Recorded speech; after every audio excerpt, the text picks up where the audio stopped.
श्री शिव महापुराण पंचमी उमा संहिता अथ द्वादशोऽध्यायः। जलदान, सत्यभाषण और तप की महिमा। सनत कुमार बोले, हे व्यास जी, जल का दान सभी दानों में सदा अति श्रेष्ठ है, क्योंकि वह सभी जीव समुदाय को तृप्त करने वाला जीवन कहा गया है। अतः बिना किसी रुकावट के प्रेम पूर्वक पोसरा चलाना चाहिए।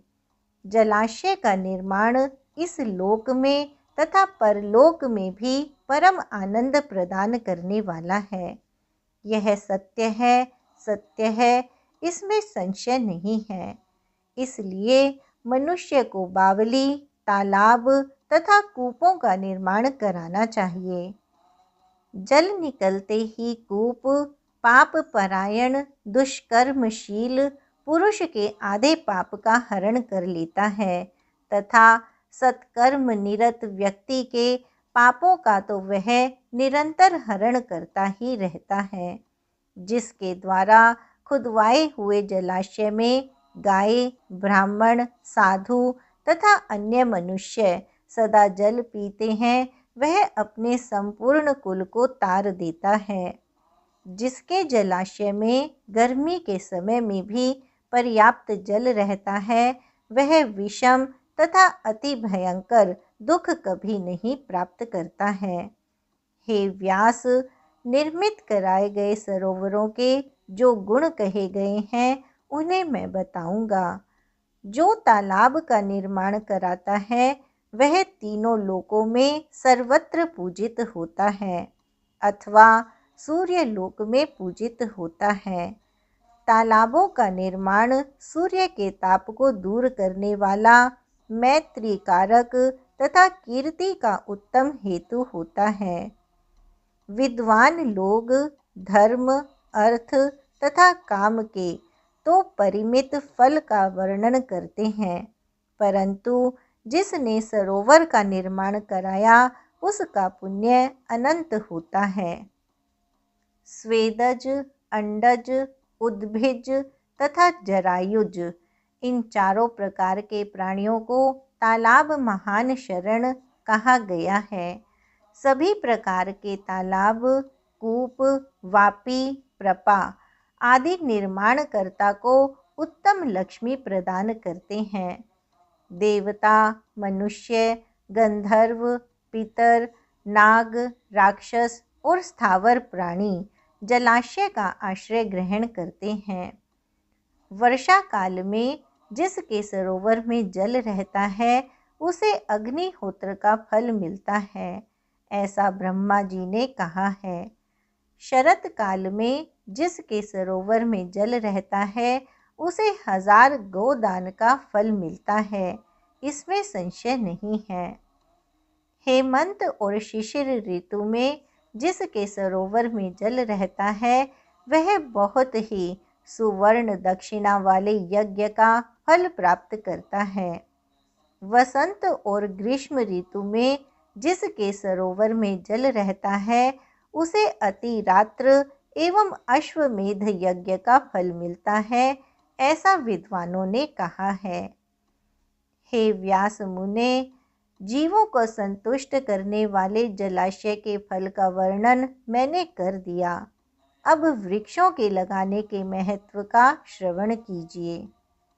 जो वन में वृक्षों को लगाता है, वह बीती हुई पीढ़ियों और आने वाली पीढ़ियों के सभी पितृकुलों का उद्धार कर देता है। इसलिए वृक्षों को अवश्य लगाना चाहिए। लगाए गए ये वृक्ष दूसरे जन्म में उस व्यक्ति के पुत्र होते हैं, इसमें संदेह नहीं है। वह वृक्षारोपण करने वाला अंत में परलोक जाने पर अक्षय लोकों को प्राप्त करता है। वृक्ष पुष्पों के द्वारा देवगणों की, फलों के द्वारा पितरों की और छाया के द्वारा सभी अतिथियों की पूजा करते हैं।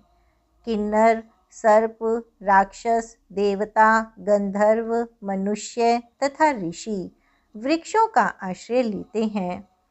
फूले फले वृक्ष इस लोक में मनुष्यों को तृप्त करते हैं, वे इस लोक एवं परलोक में धर्म संबंध से साक्षात पुत्र ही कहे गए हैं।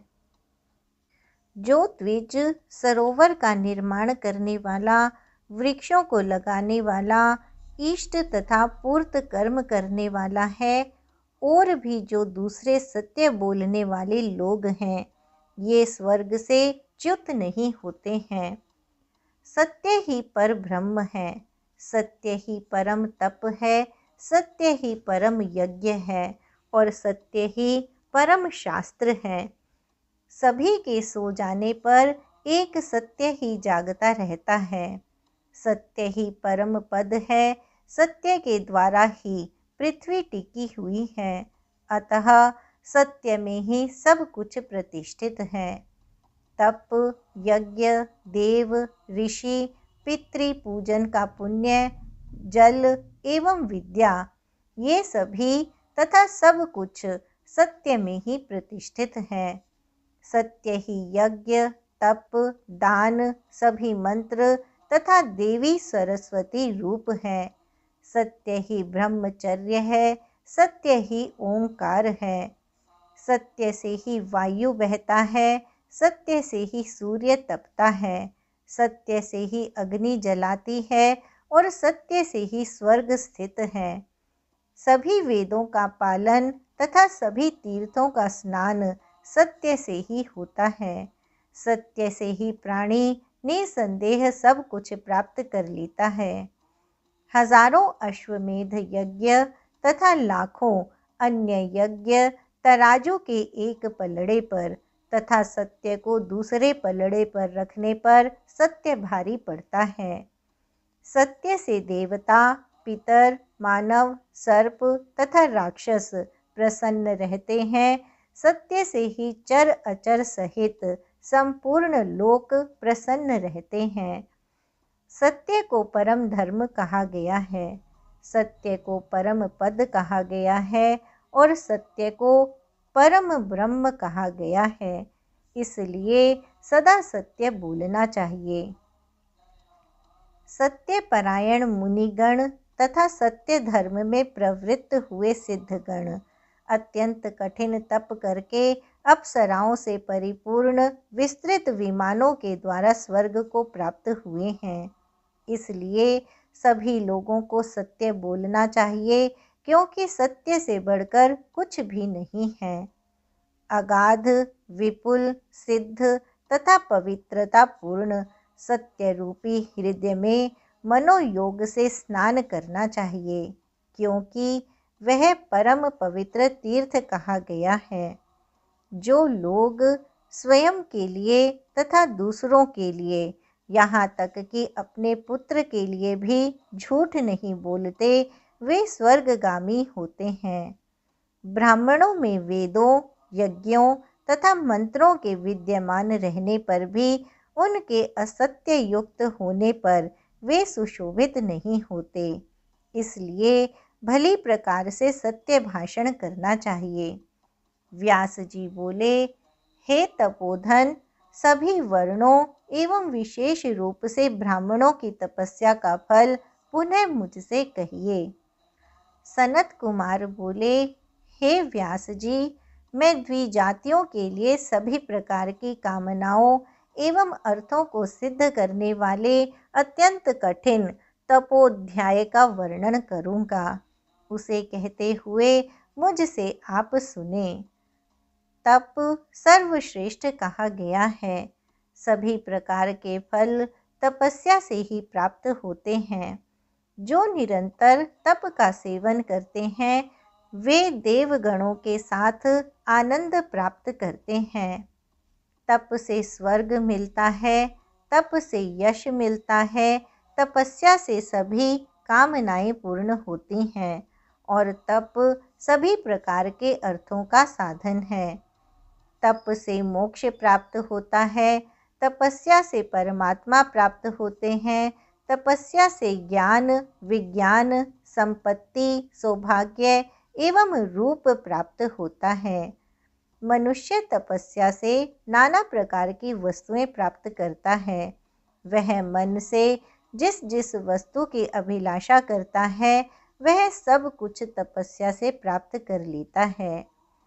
तप न करने वाले कभी भी ब्रह्मलोक नहीं जा सकते हैं और तप न करने वालों के लिए कभी परमेश्वर शिव जी प्राप्त नहीं हो सकते हैं।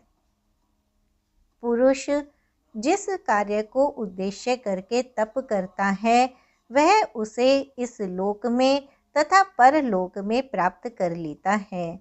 मदिरा पीने वाला, पर स्त्री गमन करने वाला, ब्रह्म हत्यारा एवं गुरु पत्नी गामी भी तपस्या के प्रभाव से अपने सभी पापों से मुक्त हो जाता है और तर जाता है। सर्वेश्वर शिव, सनातन विष्णु, ब्रह्मा, अग्नि, इंद्र तथा अन्य लोग भी तपस्या परायण रहते हैं। ऊर्ध्वरेता 88,000 बालखिल्य आदि महर्षि भी तप के प्रभाव से ही देवगणों के साथ स्वर्ग में आनंद प्राप्त करते हैं। तपस्या से राज्य प्राप्त होता है। तपस्या से ही वृत्रासुर का नाश कर इंद्र देवताओं के स्वामी बने हुए हैं और प्रतिदिन सबका पालन करते हैं। तपस्या के प्रभाव से ही संपूर्ण लोकों का कल्याण करने में लगे हुए सूर्य, चंद्रमा, नक्षत्र एवं ग्रह प्रकाशित होते हैं। जगत में ऐसा कोई सुख नहीं है जो तप के बिना प्राप्त होता हो। तप से ही सारा सुख प्राप्त होता है, ऐसा वेद वेत्ताओं ने कहा है। ज्ञान, विज्ञान, आरोग्य, रूप, सौभाग्य तथा सुख सर्वदा तपस्या से ही प्राप्त होते हैं। तपस्या के द्वारा ही ब्रह्मा जी बिना श्रम के संपूर्ण संसार की रचना करते हैं। विष्णु रक्षा करते हैं, शिव जी संहार करते हैं और शेषनाग संपूर्ण पृथ्वी को धारण करते हैं। हे महामुने, गाधी पुत्र महर्षि विश्वामित्र तपस्या के प्रभाव से ही क्षत्रिय से ब्राह्मण हो गए थे। यह बात त्रैलोक्य में प्रसिद्ध है। हे महाप्राज्ञ, इस प्रकार मैंने तप का श्रेष्ठ महात्म्य आपसे कहा। अब तप से भी श्रेष्ठ वेदों के अध्ययन की महिमा को सुनिए। इति श्री शिव महापुराणे पंचमयाम उमा संहितायाम तपो महात्म्य वर्णनम नाम 12वादोऽध्यायः। इस प्रकार श्री शिव महापुराण के अंतर्गत 5वीं उमा संहिता में तपस्या का महात्म्य वर्णन नामक 12वां अध्याय पूर्ण हुआ।